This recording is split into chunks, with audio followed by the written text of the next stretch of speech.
Uztaisīsim eksperimentu, lai parādītumēm jums, vai pēc čipa cietas daļiņas palielinājās vai ne.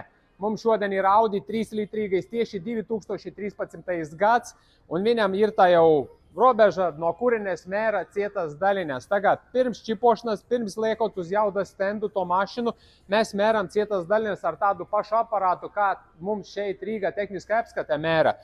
109 000, 108 000 cietas daļiņas. Varat paskatīties, pievilksim tuvo kameru.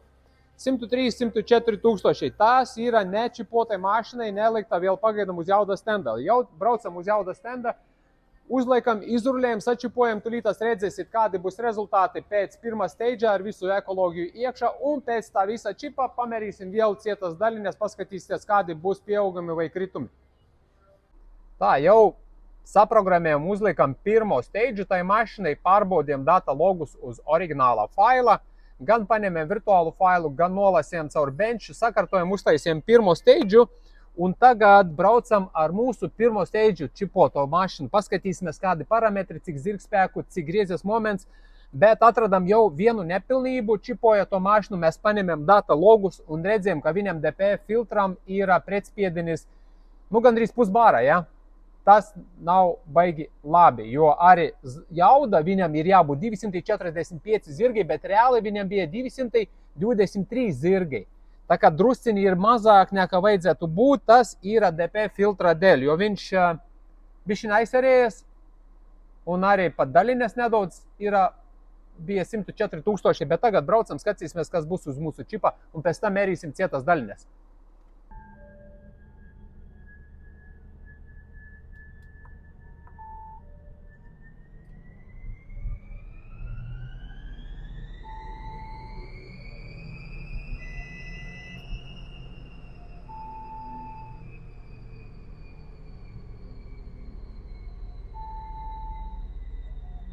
Rezultāts ir ļoti labs. Tagad pēc mūsu pirmā steidža saglabājot visu ekoloģiju, DPF, EGR-u, uztaisot saudzīgu čipu ikdienas braukšanai, ir 261 zirgs.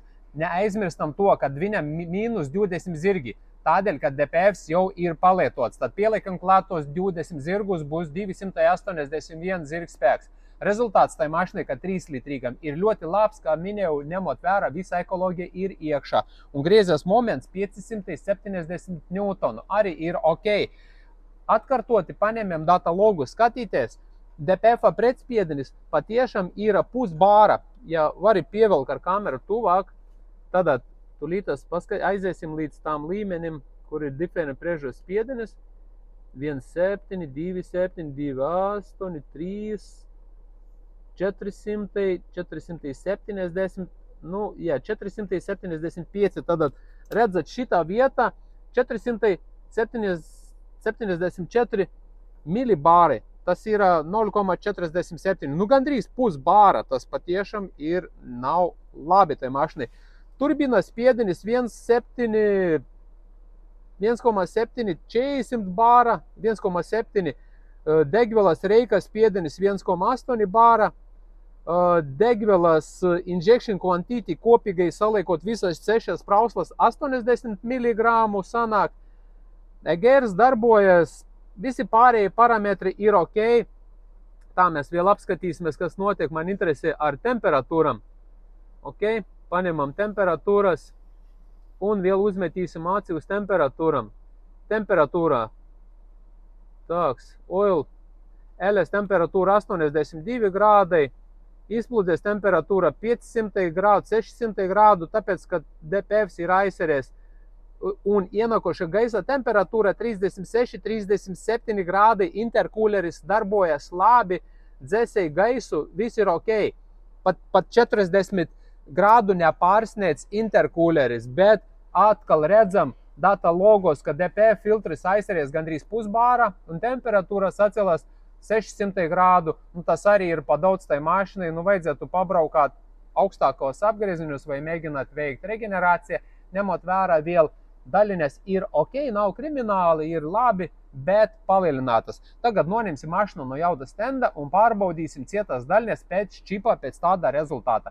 Var teikt, ka tai mašinai, tad, kad DPFs pilnvērtīgi darbosies, būs 281 zirgs, Nu, un griezes momentā arī bišķiņ vairāk būs kaut kur 590, jo uz doto brīdi 570 ir ar aizcerējušu DPF filtru. Braucam eram cietas daļines.